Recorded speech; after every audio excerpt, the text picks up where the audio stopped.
Having arrived, I will call the November 4th, 2013 meeting of the Verona Planning Commission to order, and we will begin with the roll call, please. Mr. Sayre? Alderperson Yurs. Here. Commissioner Linder. Here. Commissioner Ritter. Here. Mayor Hokumer. Here. Commissioner Lytle.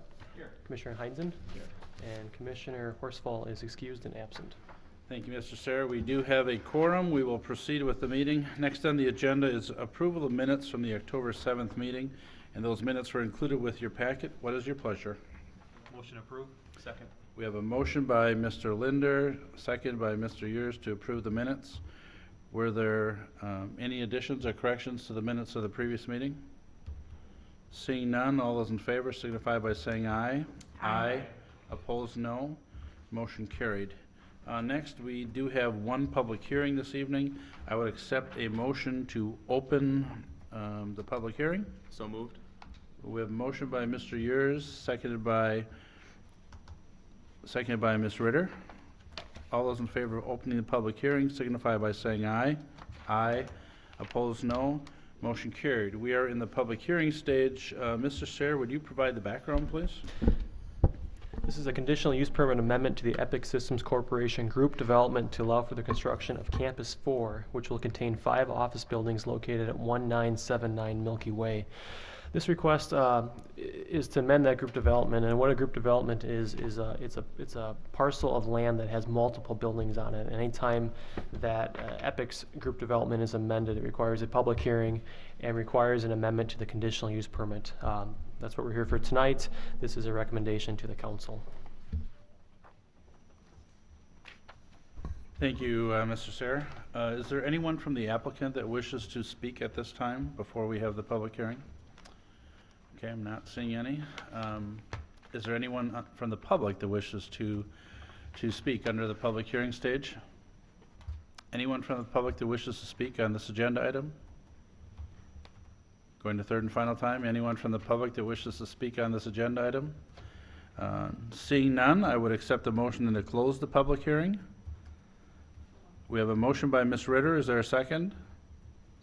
Seconded by Mr. Linder.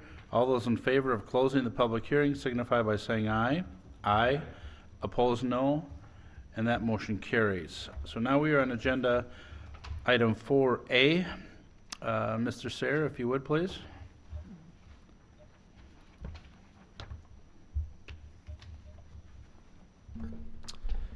For sake of discussion, I'll combine my reports on items A and B.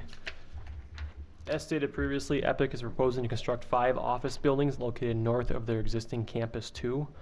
The proposed construction will result in approximately 478,000 square feet of office space and 1,580 offices.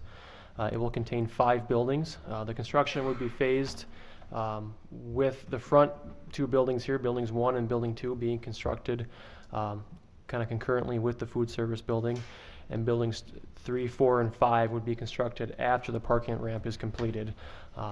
Those buildings are actually situated on the parking ramp, so that's when those would actually be constructed.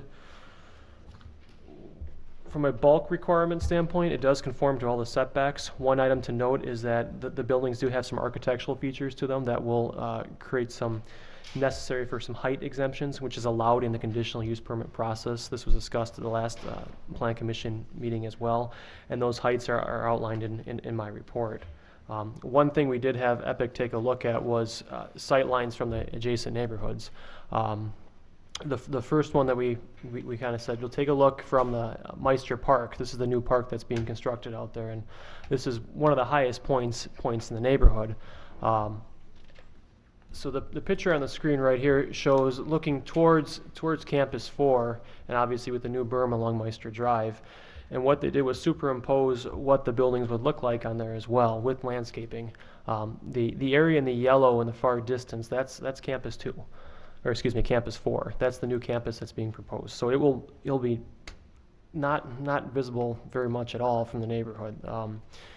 So with that being said, staff is comfortable with the height exemptions that they've requested in the conditional use permit and site plan review. Access to the site will be maintained from the existing Northern Lights until it's relocated. Once it's relocated, access would come from the north, from Cross Country Road. It would wrap around the west side of the building into a underground parking structure that's going to be underneath the campus. Access would also be from the east as well through underground tunnels to the parking structure. From an architectural standpoint, we had elevations for each building. All the buildings were submitted. There is a distinctive look to these buildings. It has an Oxford University type look to it. This is building 1. Building 2, once again, continues with that theme of that Cambridge type look. You know, one thing that we have found with the farm campus is that people go out there who don't live in Verona just to look at it. You know, there's been enough times I've come around the curve there and actually see people taking pictures of farm campus. So it is unique, it is creative, and that's probably the reason how Epic draws and attracts employees. That's how they keep employees here as well, is by keeping the buildings creative and having a unique design to them, so it's not your typical office building. And that's their intent behind these buildings as well, to kind of build upon that theme with the farm campus and have them make sure the buildings are unique to help retain those employees. So with that, we did go through the conditional use permit findings, and we also went through the specific findings of fact that's required by ordinance. We do believe that the request does conform to those findings. So with that, staff does recommend that the Planning Commission recommend to the council approval of Epic's amendment to Epic's group development conditional use permit to allow for the construction of Campus 4. In addition, we recommend that the Planning Commission approve the site plan for Campus 4 to be located at 1979 Milky Way. Thank you, Mr. Sayre. Any questions or comments at this point from Planning Commission members? We have 2 actions that we would be taking under this agenda item. The first one, 4A, would be a recommendation to the Common Council on a conditional use permit, and then the second one is just action here at the Plan Commission. It does not go to the Common Council. So on agenda item 4A, Mr. Linder, please. Well, the buildings look nice. I think they'll look great on your campus. They'll definitely meet our standards for architecture. My question, I guess, is I don't know if it's for Mr. Sayre or for you guys, but if there's a fire, let's say to building 4, how does it get there? What's the route it takes? It looks pretty windy, unless there's some ways that I can't see. Mr. Sayre? On your station tonight, there was a handout, and the brown, I guess, access road on the west side of Building 4, that's labeled as a fire access road. I know Epic has met with the fire department regarding the campus, and they are comfortable with the access points and how the buildings have been laid out as well. But I believe from a fire standpoint, obviously the buildings are sprinkled, you know, with water, but access from a fire truck standpoint would be from that brown road wrapping the building. So they go on Northern Lights, then they go up, and then they go back down, around and around and around? No, there's another way? Mr. Dickman, if you would, please. I'm looking at this map right here.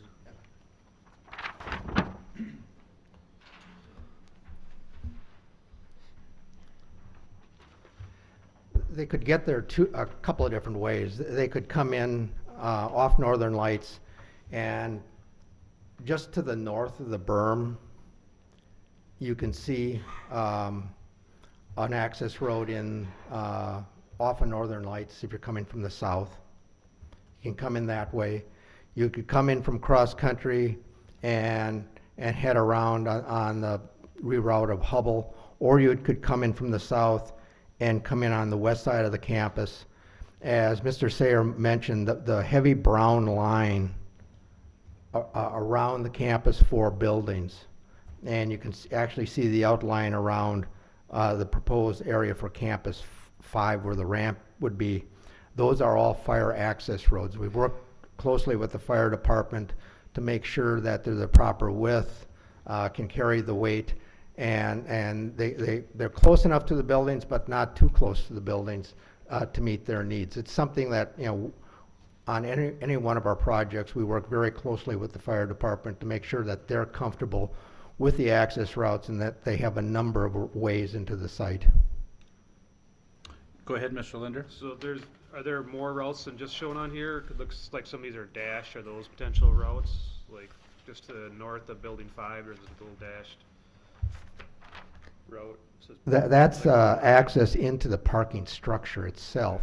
You'll see the sort of the darker brown line that loops around. That also gets some access back to the east side of the Campus 2 buildings between Isis and Juno. So if you came from here, you go up here and then Yeah. around? Right. Yes. Yeah. Okay, then that was what I was thinking. That's, but the fire department's okay with that? Yes.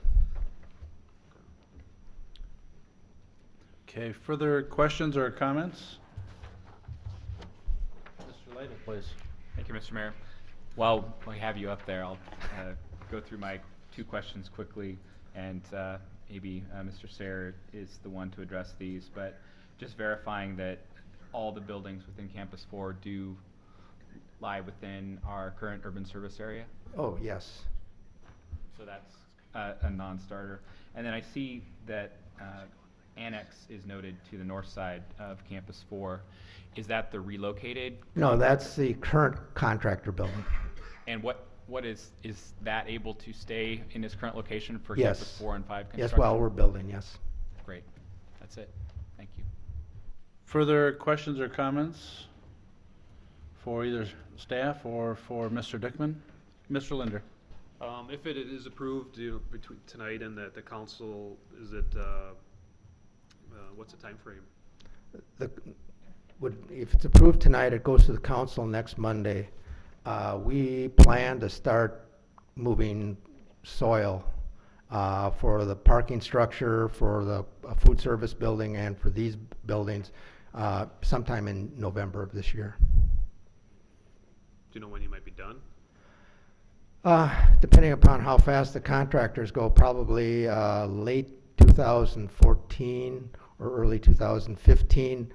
With the first buildings, the last buildings would be near the end of 2015. They'd be coming on sequentially.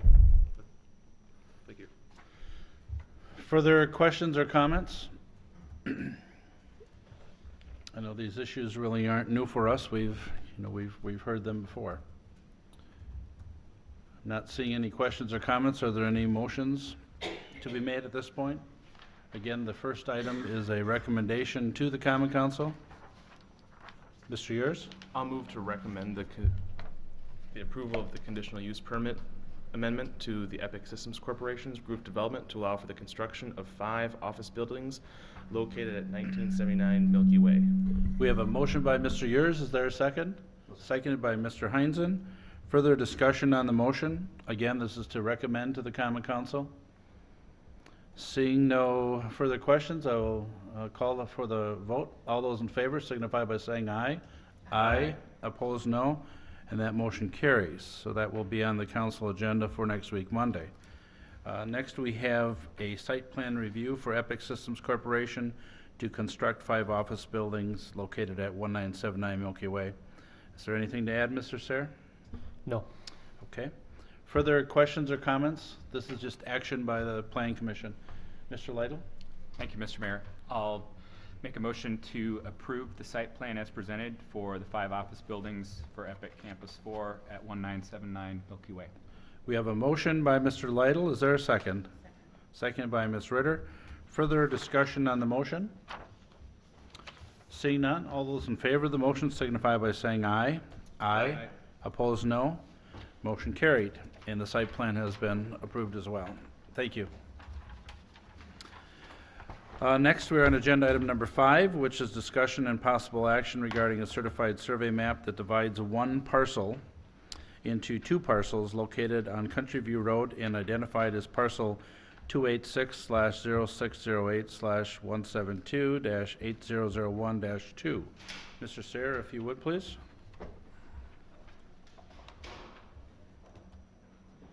Thank you. Thank you. Epic is proposing to create one new parcel located on Country View Road.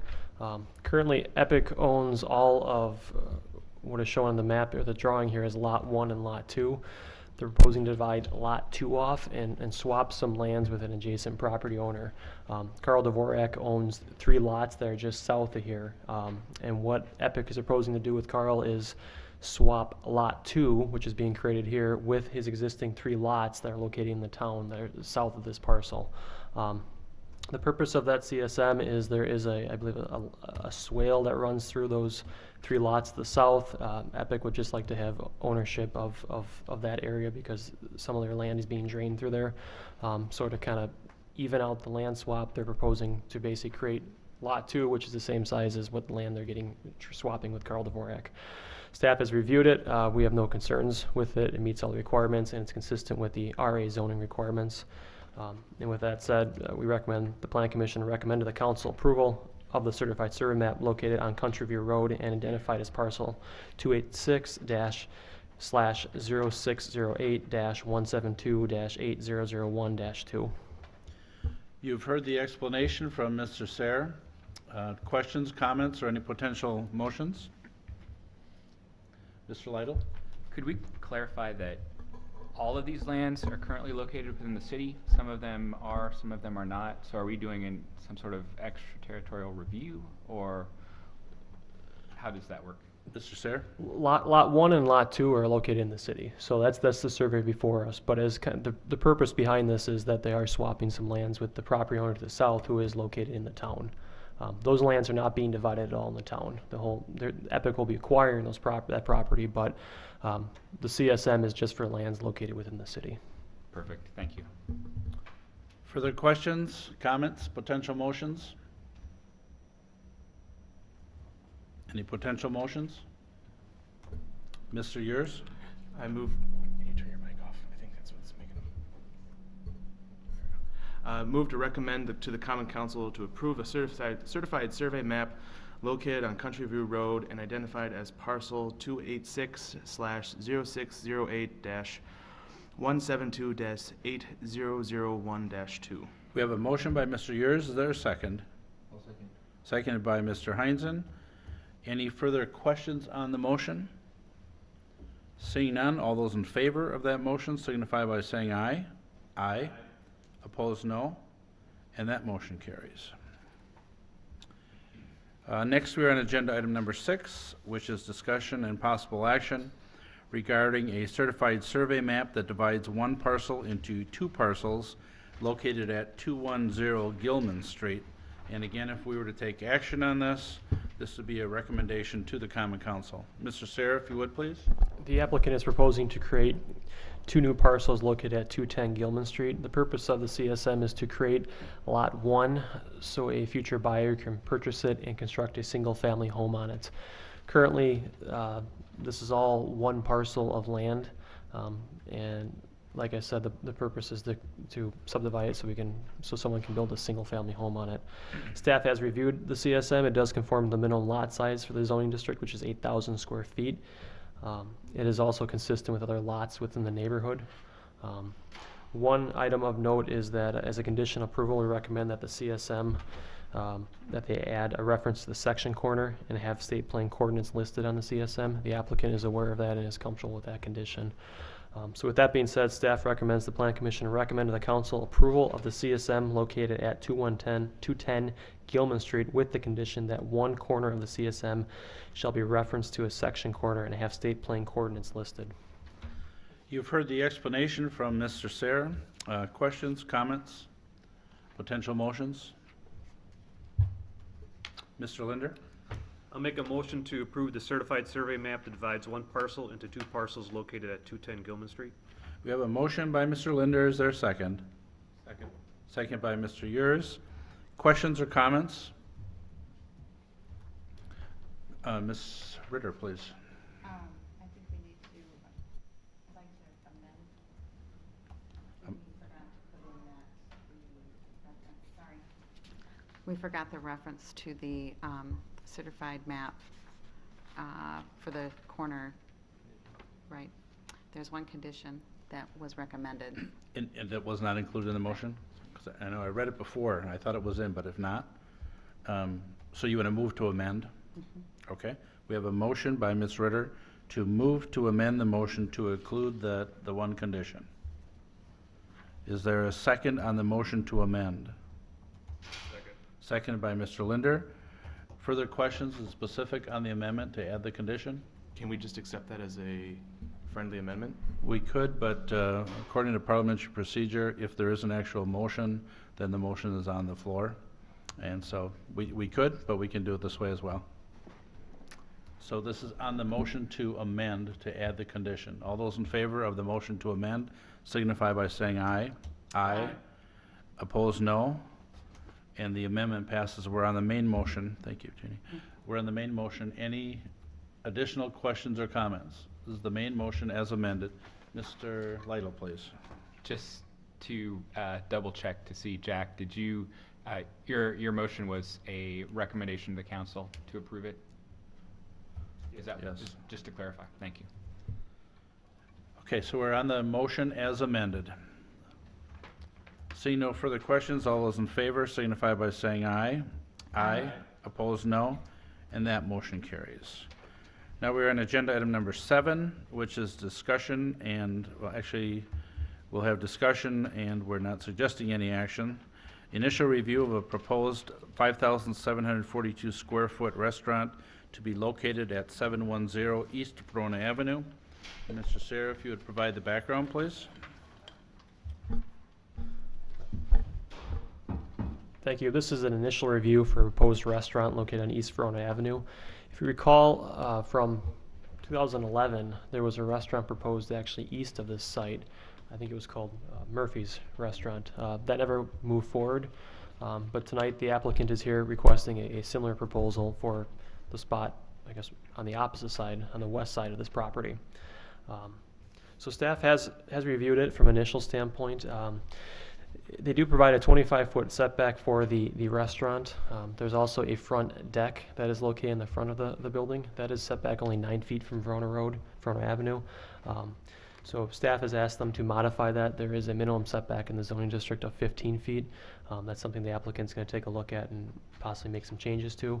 We've also suggested possibly reorientating the building so it's not on a true east-west, but actually oriented to the street instead. The applicant has some concerns with that possibly because there are some outdoor volleyball courts shown on the site, and that could impact the volleyball courts shown, but they will take that under consideration. Most likely what will happen is the building will probably stay as a true east-west to accommodate the volleyball court, and the deck in the front may actually run parallel to the street. As I stated previously, there are 2 volleyball courts that are proposed with this restaurant. That does require a text amendment from a zoning standpoint. It is classified as outdoor commercial entertainment, and that is only allowed in the UC zoning district. This property is zoned SC, suburban commercial. The best example of that is probably Wildcats. That is zoned UC, urban commercial, and that took a conditional use permit. So if the applicant wants to move forward with the volleyball courts, they will have to request a zoning ordinance or text amendment to allow that within the SC district. Staff is open to that amendment. It's a commercial district. There's other areas in the city where I could possibly see some more outdoor uses like this. So we are open to at least having that conversation and taking a look at that and most likely looking at it from a conditional use permit standpoint. Access to the site would be similar to what AgSource recently showed on their site plan. I think that was last month. Access from Verona Avenue would be a right-in, right-out only. It would be restricted. If and when this restaurant is constructed, staff would require this driveway to actually become a public right-of-way. We would require dedication of that and have to be constructed to city standards. We feel that because of AgSource in the back and also the restaurant and some possible future retail here and some more additional commercial office space in the back, it will be a heavily traveled road. So that roadway will need to be constructed as a public right-of-way and dedicated to the city. The long-term intentions of this road is to have it come in, hook or turn to the west, and then would cut through the Farm and Fleet property and connect with Hometown Circle. So it'd be a continuous public right-of-way. Currently, the applicants do have an access point through the county facility. There's an agreement with the county so they can go through the county facility to actually access a full left and right turn onto Verona Avenue. Once this connection through Farm and Fleet is completed, the county access point would go away. Most likely, assuming there's no development on the Farm and Fleet parcel, this would become a temporary cul-de-sac at the north side of the property. We'll also require a developer's agreement with this, as there will be some public improvements with the project. Parking, a complete parking analysis was not completed at this time. Staff will require a shared parking agreement between all the properties in the site. Due to the challenges of the site, how long and narrow it is, most likely there'll be some overflow parking to the east on the other commercial properties, so it's better to have that shared parking agreement now versus trying to get that later. Conceptual landscaping plans were shown. We'll need more details in the future. One item to note on the landscaping and the parking as well is that the dash line shown in the site plan is for 50 feet. Most likely that parking would need to be pushed to the west and have it located outside of the city's right of way. So the parking will need to be shifted to the west as well. Specific stormwater information was not submitted. There is some capacity located on the county facility to the east. The applicant will have to work with the county. A land division and CSM will be required. This is required as part of this project to divide off the Egg Source property, the restaurant here, and possibly the other sites as well. And at that point, the dedication of the right-of-way will need to occur. Architecturally, the building looks very similar to the Murphy's Restaurant that was reviewed back in 2011. It contains the materials such as stone veneer, ephes, fiber cement siding, and split-face CMU. Also has ample windows facing Verona Avenue. Staff is comfortable with the elevations as shown. We feel it's consistent with the downtown design and overlay district requirements. Signage was not provided. One item of note for this is the applicant is encouraged to provide a master sign plan for the entire property due to the multiple uses occurring in this area. So we'll need to see that if the project moves forward. So with that, staff recommends the Plan Commission review the submitted materials and provide feedback to the applicant. Thank you. Excuse me. Thank you, Mr. Sayre. Is there anyone representing the applicant that wishes to speak? If you would, please.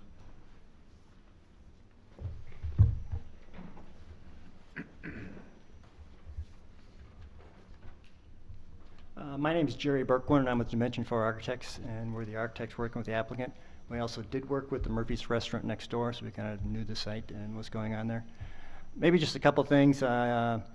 He's finalizing the land agreement, and this will be a purchase of the land, so he actually will buy this land, and there will be a separate lot created for this. So they're working on that, and that should be finalized this week.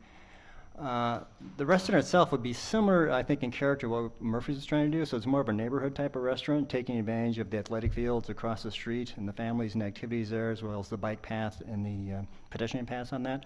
So that's kind of the market they're going after. It is not a chain. It actually is kind of an individual person that's doing this. And so the restaurant's going to have very much I'll say a local flavor and actually a Wisconsin flavor actually in the food and the things he's doing in the restaurant itself on that. But one thing is just, was the activities and outdoor. I want to take advantage of the season, so everything from the outdoor patio as well as to the volleyball to kind of encourage those activities and take care of that as part of the project itself. So if this looks good, we'll be back as soon as possible to actually kind of go through the details and carry it on to the next step.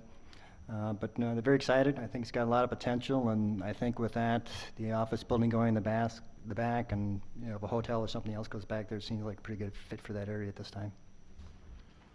Thank you. Questions or comments from the Plan Commission? Questions or comments? Mr. Yurs, please. Why is it doing that tonight? Well, I want to thank you for coming out tonight. I do think this is going to be a good thing for Verona.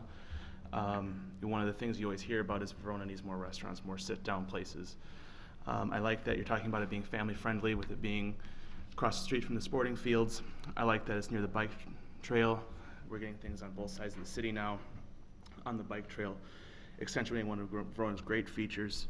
And so far, to me, from what I looked in the building, that it'll kind of complement what's going into Hometown Circle already. So I'm excited to have you guys move forward and see what you can come up with. Thank you, Mr. Yurs. Further questions or comments? Mr. Lytle? I think in general, to echo Alderman Yurs' comments, the one comment I would make is that while I do see some stone on the entrance on the east side, I don't consider the south elevation particularly at a high level in terms of architectural detail and stonework. So in order for me to support this, I want to see some extension of some actual stone, either at a base layer or something more attractive based on discussions you have with the owner. But other than that, I think particularly focusing some little higher architectural standard on the south side is what I'd want to see. But otherwise, looks good. Thank you, Mr. Lytle. Ms. Ritter? the overlay district plan that is currently in place, does that have any verbiage in it about volleyball courts or the type of restrictions that are along the the road there? Mr. Sayre? I would need to double check on that real quickly, but I know it does talk about outdoor patios and encouraging outdoor patios and having outdoor spaces, but I will get back to you in 1 second. I'll just look it up here. Okay.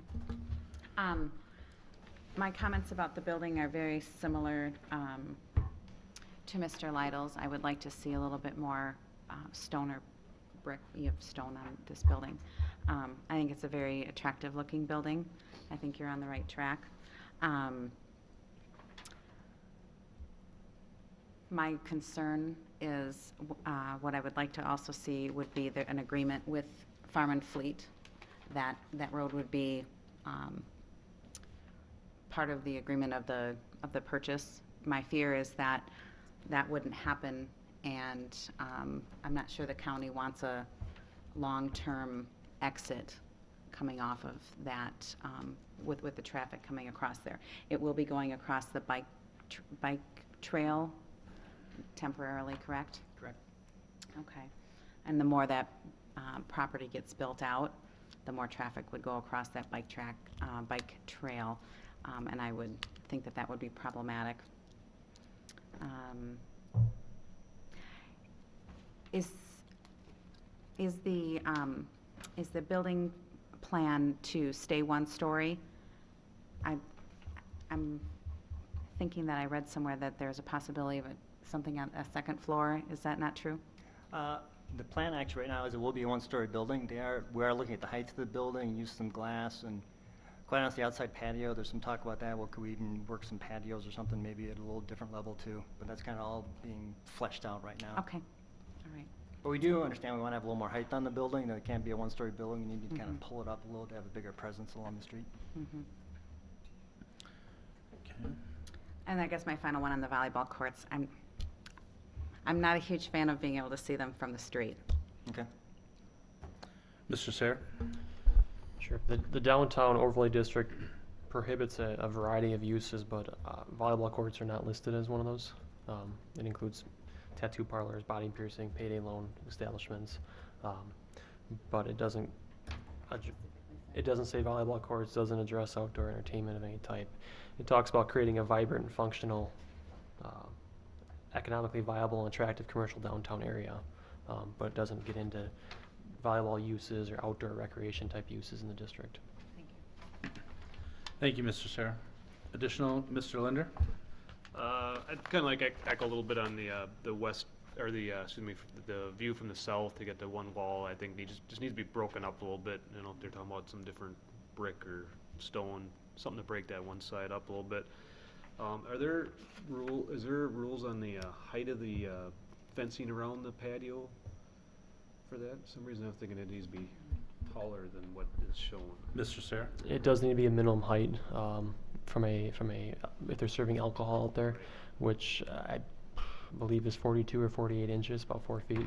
But that's something we'd take a look at when they move forward. Make sure we'd have the police chief review that as well. Okay.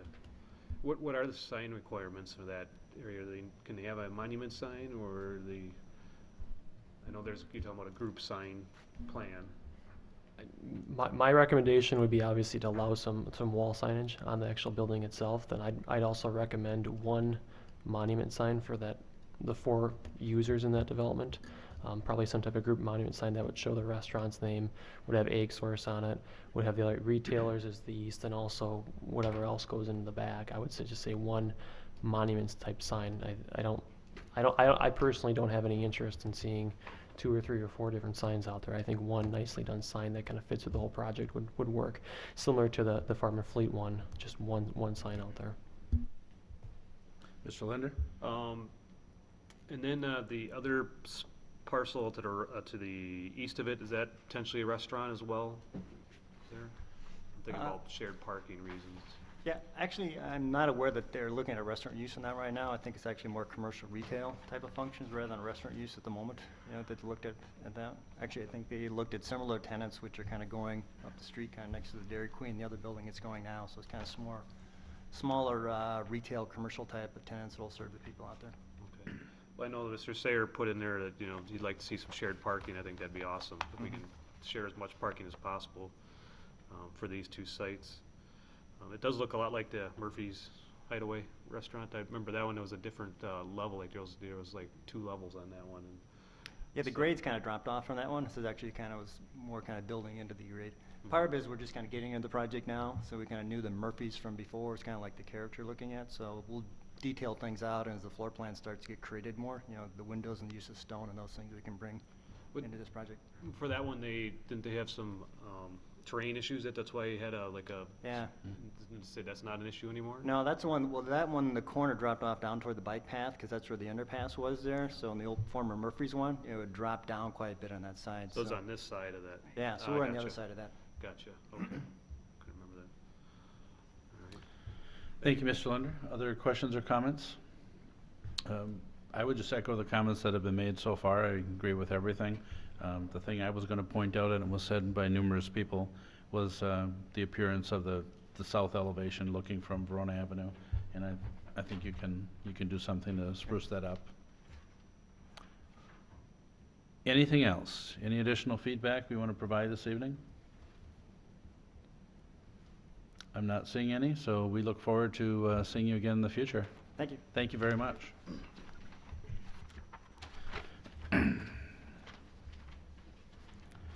We are now on agenda item number 8, which is discussion and possible action.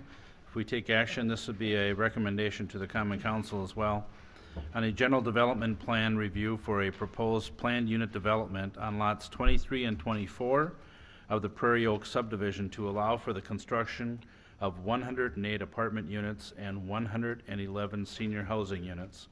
Mr. Sayer, if you would, please. Thank you. This is step 3 of step 4 for the Prairie Oaks 3rd edition project.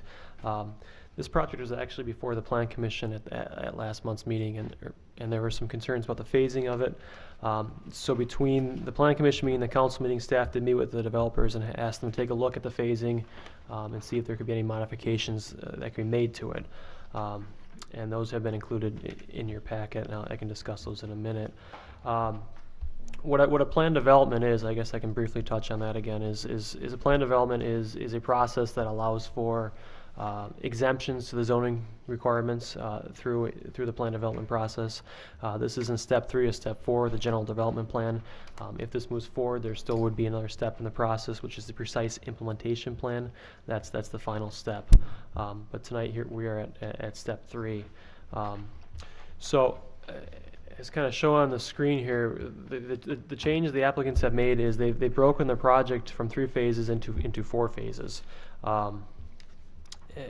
What they're proposing is phase 1 would consist of 50 units with the potential of construction in 2014, and they're requesting the 2013 allocation of units. The city does have our multifamily phasing policy, which does limit or have a target range of 25 to 50 new multifamily units each year to be approved. To date, the city has approved 0 multifamily units in 2013, and zero units have pulled permits in 2013 as well. So the applicant is requesting that phase 1 consist of the 50 units and be allocated to 2013.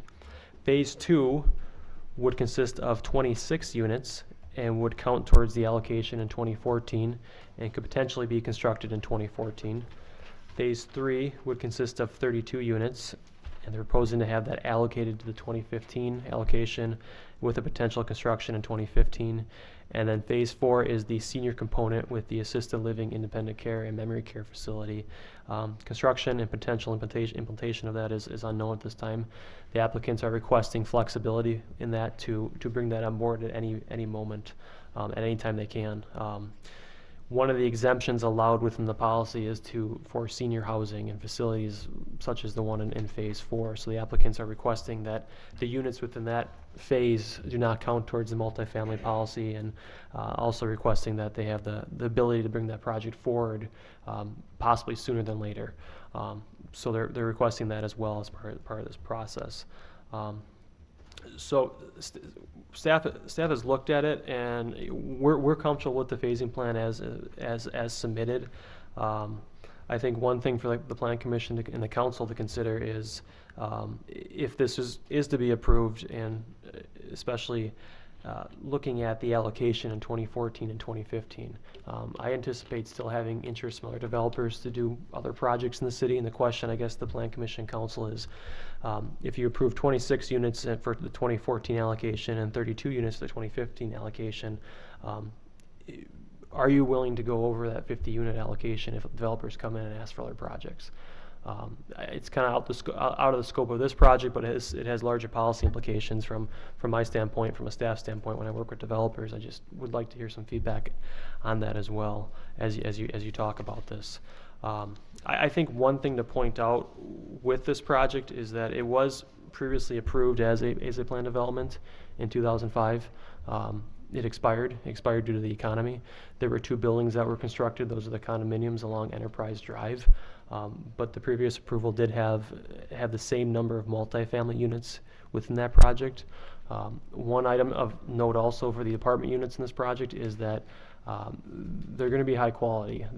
All the units will have their own entryway. So every unit will have a single entry point. It won't have one corridor for accessing half the units. All the units will have a front door. All the units will have access from the underground parking into their actual unit itself. So they're being constructed similar to what a condo would look like, but it's actually not a condo, it's an apartment.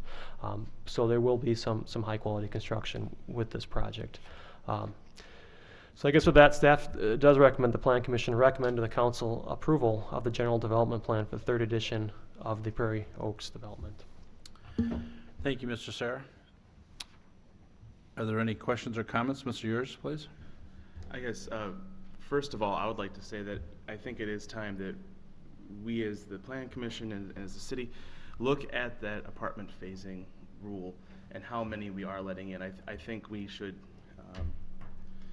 maybe change some of those numbers and make them higher, because we talked about at the last meeting, we don't want a good development, which I think this will be, take up all of our apartments and multifamily housing for years, especially when we have the other developments coming into the city. And so I'd be okay moving forward on this one with the hopes of having that discussion at a later date.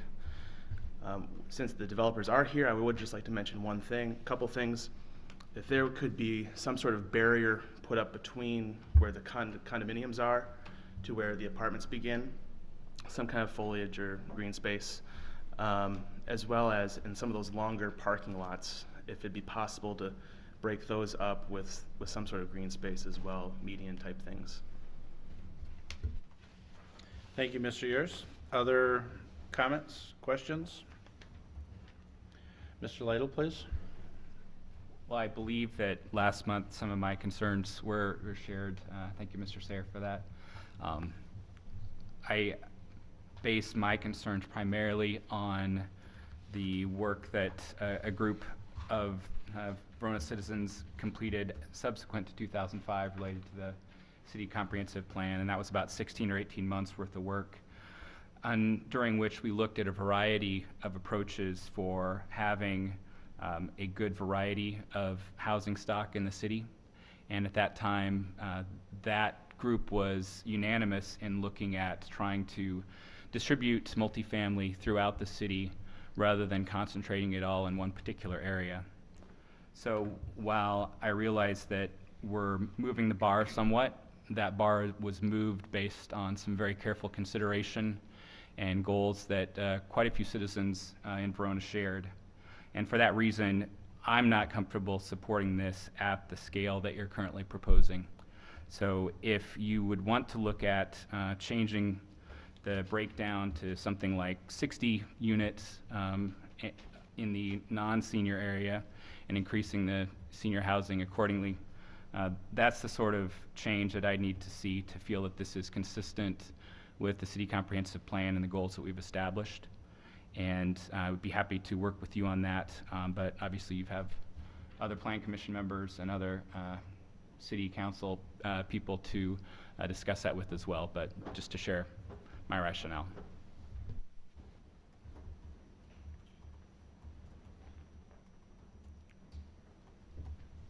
Well, thank you for that input, Mr. Lytle. I think it's important to note that the original 2005 general development plan that was approved included the 219 market rate apartments. That certainly is a significant number. And if you look at the overall breakdown of the number of units that are included in the revised GDP plan that's before you tonight, over 50% of those units are allocated to senior housing, and that was a direction and an intent by the developer to look at not only market demands for the city of Verona, but also looking at that kind of mix within the overall master plan. I think the developers giving a lot in the sense that component, which is, I think, ripe for the city of Verona, is included into the revised general development plan from its original state. So I would urge you to look at that from a standpoint of revision from the original GDP as it moves forward, of taking over, I believe, 53% of that unit allocation to senior housing component.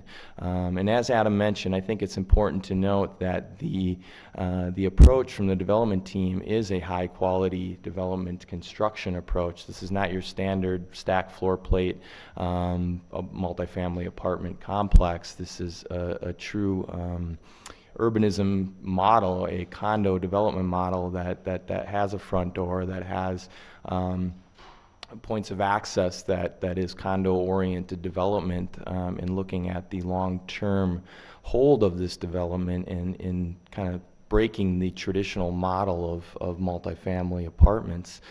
So I would urge you to keep that consideration in mind. Thank you. Mr. Linder? At the last meeting, one of the things we talked about was the density, and it looks like that has not changed. Is that correct? That's correct. I think, from a standpoint of density, we had looked at the original GDP and what was approved.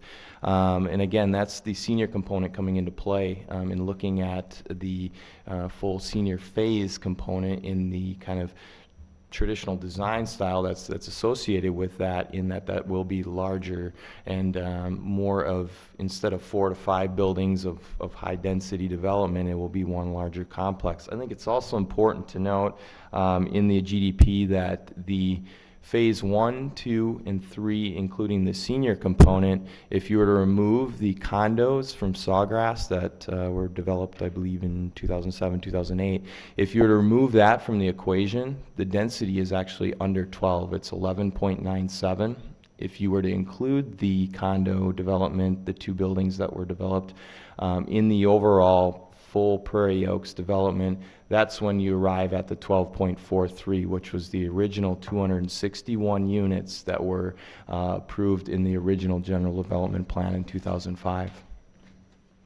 Mr. Linder? Well, just with that, you kind of feel like you're going both ways. You're saying that the plan that was approved in 2005 is reason we should vote for it, but then we're not supposed to include the units that were made from 2005 in the total density. I feel like you're kind of We're taking the best out of both. We're including them in the overall density. We're holding that 12.43 constant from the original GDP.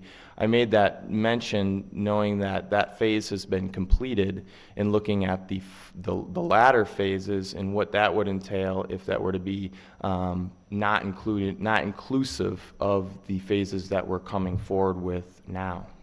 But a lot of things have changed since 2005 or 3, whatever that one was. Generally people are feeling there's too many apartments, and they want lower density, and that's where the 25 to 50 came up. And there could be even a case made that 50 is 2 years worth. It's 25 to 50. Everybody's kind of assuming it's 50. It's 50, 50. It's 25 to 50. So there are some questions there, but I guess I'm still hung up on the density. What I see, we do plan unit development, we give a little bit, we get something. I feel like we're just giving. I don't see what we're getting. Maybe there's more in the precise implementation details of the pictures and stuff, but I just don't see what we're getting. Something special. Well, again, I would hinge on the fact that the development is taking over half of the units and allocating them to the senior component, that market studies have shown that the development is prepared, the development team is prepared, that Verona is looking at acquiring. And I think from a standpoint of breaking those units down, that takes a large capital investment to get to that stage, and certainly the market rate components, the condo-oriented market rate development that they're providing is looking at, a means to an end, so to speak, to provide for that latter phase in maintaining those units. There's certainly economic factors that are driving the overall development that have come into play, and I think looking at the breakdown of phasing, when we were here in October, phase one, the initial 50 units was largely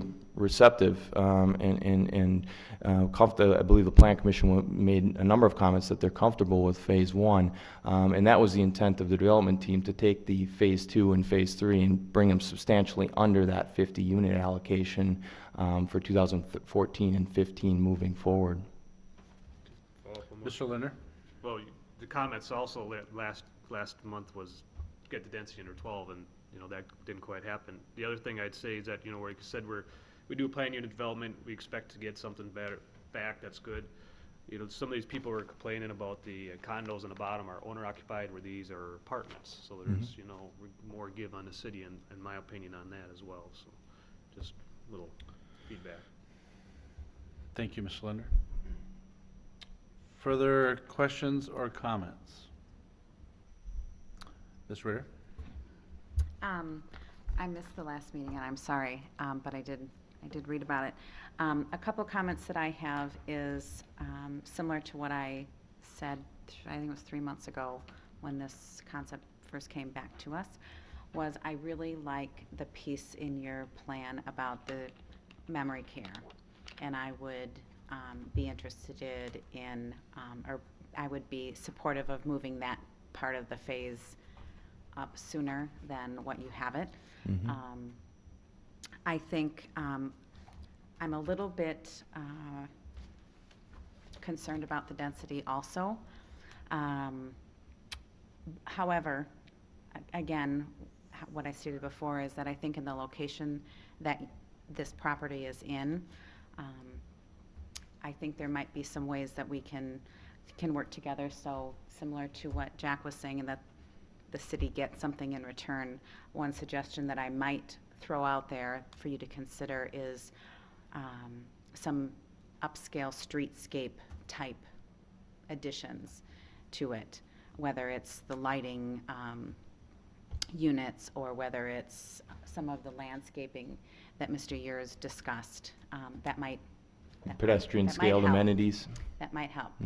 And maybe look at, I know you talked about with the pond doing continuing the sidewalk around that, but maybe there could be something addition around the pond to make that look more attractive, to bring it upscale a little bit. But again, I just want to let you know, to be honest, that I am also concerned about the density piece of it. Other questions or comments? My opinion is, I like the project. I do have a little concern on the density. What really tips it for me, though, is the piece, the senior piece and the memory care, which is really important, and I really think we need that. So I will support the project, even though I have some concerns about the density. Mr. Years? I guess I would just like to echo what you and Ms. Ritter just said, Mr. Mayor, in that having this senior component, I think senior housing is something we've talked about for quite some time, getting some more senior housing. And if that's what's making the density go up, I'm just fine with the density where it's at. Also, as we're trying to develop and bring more business into the city, density isn't always a bad thing. And we're talking under a percentage point here.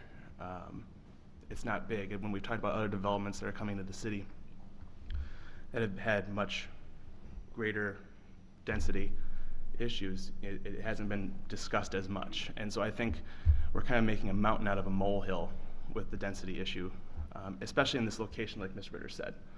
And so with that, I would like to make a motion to recommend approval to the council. Just wanted to make sure we didn't have any contingencies. We have a motion by Mr. Yurs. Is there a second? Seconded by Mr. Heinzen. We are now open for discussion. Again, this is a recommendation to the Common Council. Are there any further questions or comments on the motion? Mr. Lytle? Thank you, Mr. Mayor. Two things quickly. My concerns with this development are not at all related to the history at Prairie Oaks or your development approach or the architecture and types of units you're proposing. I think those are all very high quality, and I welcome them in our city. Directing my comments, I guess, more to the Plan Commission, I feel like we've found ourselves reacting more than being proactive on way too many occasions here in the last 6 months, whether it's not orienting buildings according to our standards that are in our overlay district, whether it's deciding to create an exception from our comprehensive plan in terms of where we locate a multifamily. And while I certainly am willing to consider everything on a case-by-case basis, I would sure like to see us get in front of some of these issues and either revise our overlay district, which I know is part of the downtown plan, revisit that chapter, and if you haven't had a chance, I encourage you all to look at the housing chapter in the comprehensive plan and say, does this still make sense? Are there exceptions that we should be planning on? And just to take a little bit of this to heart and say that, maybe we jump too fast with trying to put limits on multifamily at 25 to 50, and I would certainly welcome a session or a meeting time set aside to revisit some of these items so we can be more consistent with what our past practice and policies are. Great comments. Any additional questions or comments? I'm going to go back one more time to the senior piece. If this project gets approval and moves forward, I would anticipate you're going to hear from the Planning Commission and the council on what plans are and how you're moving forward in that area, because that really is an important piece. Certainly. Seeing no further question, Ms. Ritter? I have a question on his motion. Okay. I'm just questioning what exactly are we recommending for approval? Mr. Sayre? It would be the phasing plan as submitted in the packet and basically what was provided by the applicant. So if it's regarding the phasing and density, it would be for the 4 phases. Mm-hmm. And it would also be for the senior component to be able to be done at any time they requested. Okay. That's my understanding. But there would be additional opportunities or requirements for them to come before us to talk about things like the buildings and all of that, correct? Every building would have to come back for, or at least phases would have to come back for PIP. So that's when landscaping would be discussed, streetscaping, or in pedestrian features. When the path is completed, that's when those items would come back and actually be discussed. This is laying out generally how it's going to be developed and the phasing of the actual project itself. All right, I just wanted to make sure that people at home knew what was actually being voted on. Very good question, and we always prefer to have it clarified rather than not knowing. Mr. Heinzen? Sure, and I'll just to clarify further, I think would be helpful is that if we are to approve and send this on the GDP, the applicant then is going to have a right to the 108 apartment units and the 111 senior housing units that they are vested in. So long as their PIPs are consistent with the GDP. Consistent being number of units, consistent being the look, consistent being what was presented here tonight. Seeing no further questions or comments, I will call the vote. All those in favor of approval of the GDP signify by saying aye. Aye. Opposed, no. No. We have Mr. Lytle and Mr. Linder voting no. The motion passes. Thank you. Thank you. We are on agenda item number 9, which is discussion. We're not looking at any action this evening. Amendments to the city's zoning ordinance related to parking. Mr. Sayre, if you would, please. So at the last meeting, we discussed taking a look at the city's parking requirements. So I pulled together some information here, and I'll briefly go through it because it's kind of complicated, to be honest. So I'll go through it real briefly. So alternative 1, which is highlighted in yellow. Yellow means there's a change to the existing ordinance. This is exactly how uses are listed within the ordinance and how it relates to parking. So anything highlighted on your sheet in yellow is a proposed possible change that we could make to that area. So that's one area that I did look at of how can we incorporate in the existing code some possible changes to parking requirements. And the suggestion from Alderperson Diaz was looking at what Oconomowoc did of putting a maximum cap on it as well, which would be at 125% of the actual minimum requirements. So that is on page 7, that is the maximum parking requirement that could be drafted as well, looking at that and putting that in place. So I did that, and I guess on page 8 there's a quick analysis of the alternative 1. Putting that requirement is rather broad. It's painting a real broad brush stroke with it, and it doesn't really, I don't think, address what the intent was of. I think one of the examples listed or talked about was the farm and fleet property of, well, there's a lot of parking spaces out there, and do we really need that many? Alternative 1 wouldn't address that issue at all. I mean, the 408 spaces in there actually falls within the minimum maximum of what that 125% would do. Also looking at such as Dairy Queen, I attempted to put on a 1 parking space per 300 square feet. That is a requirement that Oconomowoc has in place. That would require, Dairy Queen would require a minimum only 9 parking spaces. It seems low, to be honest. It seems real low. And a maximum 11, which probably isn't appropriate either. So alternative 1 is an option. I just wanted to show what we kind of talked about last time, just so you kind of knew what there are options how we can look at this. Second idea was looking at alternative 2, which it provides it would provide in the ordinance a minimum and maximum. So you'd actually have a range built into it. So they'd have to provide for a bank 2 spaces per 1,000 square feet or 3 spaces per 1,000 square feet. And those numbers can be adjusted, but you'd actually just build in the minimums and maximums for each specific use. So it becomes more tailored towards the uses itself. So a restaurant would have a minimum of 6 spaces per 1,000 and a maximum 11 spaces per 1,000, instead of just saying, hey, you can have a maximum 125% of the actual minimum. It quantifies it better for each specific use. And I haven't gone through an entire analysis of all the uses in the code because it's going to take some time, but I wanted to see if there was a reaction to that one from the Plan Commission before I kept moving forward, or maybe there's no reaction and I shouldn't be doing any of this. So those are 2 ideas that I had. And once again, on page 9, we looked at an analysis of if we would implement something similar to that. Once again, we still have issues with the Dairy Queen, so we'd have to take a look at that. You know, minimum of 4 spaces or maximum 18. Once again, it seems kind of low, but it gets closer to addressing the farm and fleet concern of trying to keep those spaces to what they actually need, not just one possible day each year after Thanksgiving. The second thing I looked at was looking at parking alternatives or shared parking.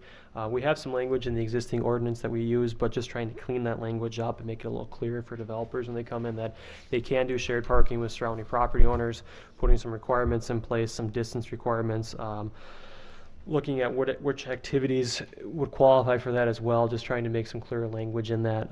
So that's something that I pulled together. I'm open to suggestions or ideas of how that can be worded better. And also looking at adjustments to required parking. Are there certain uses out there on a case-by-case basis we want to look at and saying, well, this use maybe doesn't need to meet the minimum requirements because of this. Giving a little more flexibility to the Plan Commission. So if there is a special use that, I don't know what it would be right now off the top of my head, but do we want to waive that for a manufacturing or warehouse use possibly because they don't have any employees or whatnot? Just providing that flexibility actually in the ordinance.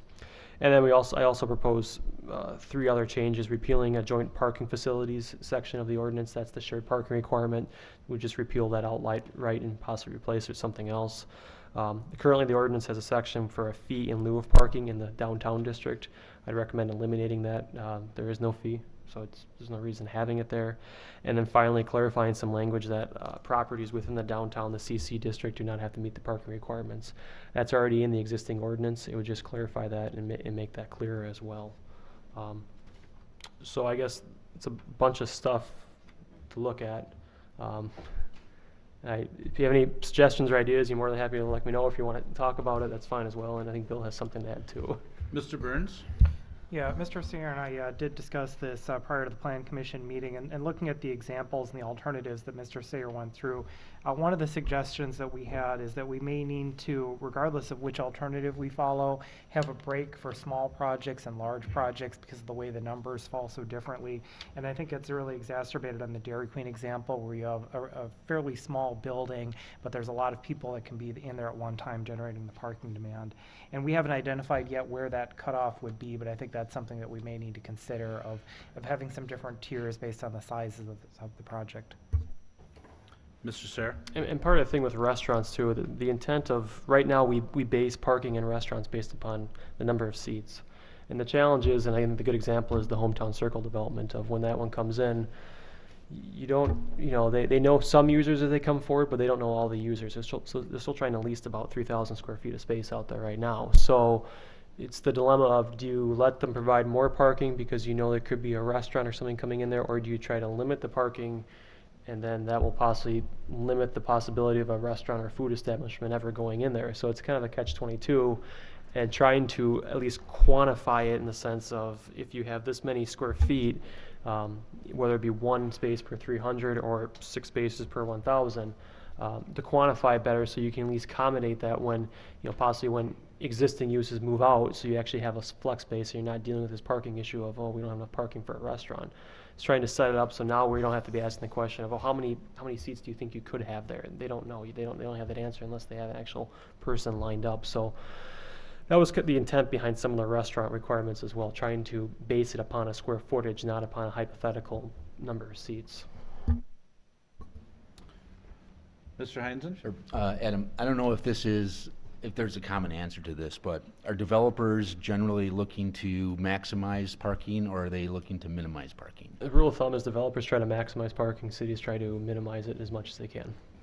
That's the standard thing, because obviously when a developer tries to attract a business, one of the things they use to attract it is, hey, we have a big parking lot, it's ample, people, when they see it, it's empty, know they can easily park there. The feeling is that when parking lots are full, people aren't going to shop there because they're going to think they can't find a spot to park. So developers will always come in, usually asking for as much as they can get. Other comments, other feedback? Mr. Linder? Well, I guess I like that alternative 2 better at this point. I mean, like you said, 18 does seem a little low for Dairy Queen, but the 230 to 344 for Farm Fleet's probably real close. So I think you got something we could work with there. The other thing is there any way to entice the developers to do joint parking agreements? Somehow put some incentives there to do that? Mr. Sayre? Yeah, the pros language would allow to share parking and be something we could look at. They'd have to submit an analysis. So if someone were to come in, similar to what happened at Grace Tide House with that office building down there, taking a look at what you have and then speaking with the adjacent property owners, just making sure that they can talk to them. The challenge behind that is that you have to convince them that you can provide parking off on a different property or adjacent to it. It's just the challenge of kind of selling that. But as long as you have that mechanism in place, it's a lot easier to do. But it's challenging because they always want more. Yeah, I don't know if there's any way to entice them financially, whatever. Money always works. Give them a one-time tax credit for each shared parking spot. I don't know. Other comments? I agree with Jack. I mean, my gut reaction, and I would like to look at this a little closer as well. My gut reaction is I like alternative 2 better. And I think it probably makes some sense when we talk about a break between some of the larger and some of the smaller, Bill, as you had indicated. And just building in some flexibility, I think, makes a lot of sense. Just wondering, Mr. Sayre, what are you looking at as far as a time frame on moving this forward? You know, my intent would be to come back with something again next month, just for discussion. I'd like to have the plan commission comfortable with it before we take it forward. Right. I mean, a couple months, a few months. Okay. Spring, late winter, like a public hearing, council adoption at that point. Okay, good. Well then, is there any other feedback? I know that this isn't a final product yet, and Mr. Sayre plans on bringing something back to us, but any additional feedback? Ms. Ritter? Sure, I would agree with, of the two alternatives here, I like alternative 2 better. I think you're spot on when you say that it's difficult when you don't know what a developer has planned. So I think, I don't know how it would look. I see how you have it here, but I don't know how that would look as far as a range for that based on what its, use could be. Because I think it would limit some developers' ability to make their property attractive to somebody if it doesn't accommodate their parking, and that might be problematic. But I think I like the use of a range. Mr. Sayre? You know, one of the things I have to look into is more what other communities do for the restaurant. That's always the big one, because it's usually you have restaurant, retail, office all kind of lumped together. If there's a way you could somehow, you know, I know Economwalk did for restaurant, retail, and office was all one space per 300. So it made it a lot easier when someone came in. Hey, you met the requirements because you could just take the space and you knew it was going to be some commercial use. But I'll need to look into and see how other communities handle those 3 uses specifically.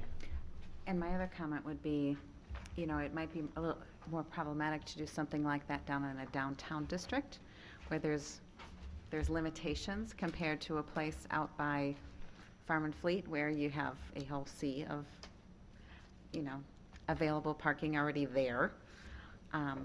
While I agree with Pat's comment on making sure that we be a little bit more consistent in what we tell folks that come before us.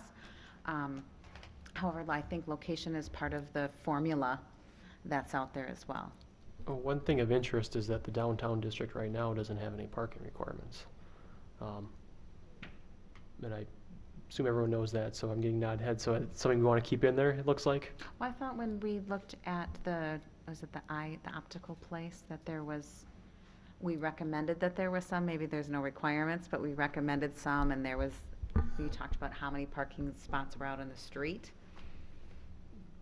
Yeah, I don't, that was before my time. I just know reading the ordinance, it actually does say there is no parking within the CC district. So I mean, I'm not sure if there's still interest in keeping that in place, or if you do want parking, that kind of goes back to your incentive of certain areas, you know, if we're looking at our downtown plan and providing public parking facilities in those areas, do businesses really have to provide on-site parking? You know, it's kind of a waste of land, especially in your downtown, if you have public places there to park. You know, from a staff standpoint, I'm comfortable not requiring parking down there because it already is challenging. There are challenging properties. But, I mean, it's something we can look at, but if the city is going to implement when we implement the downtown plan, it plans for a variety of public lots. So, I don't know, something to consider as we go forward, I guess, as you think about it. And if you have any comments, you can always email them to me as well, and I can look into them. I was just going to mention that if you had things that, prior to the December meeting that you want to mention to Adam, please do that. If there's no additional feedback, that would conclude our agenda, and a motion to adjourn would be in order. We have a motion by Mr. Yurs. Is there a second? Second by Mr. Linder. All those in favor of adjournment signify by saying aye. Aye. Opposed, no. Motion carried, and we are adjourned. Thank you, everyone.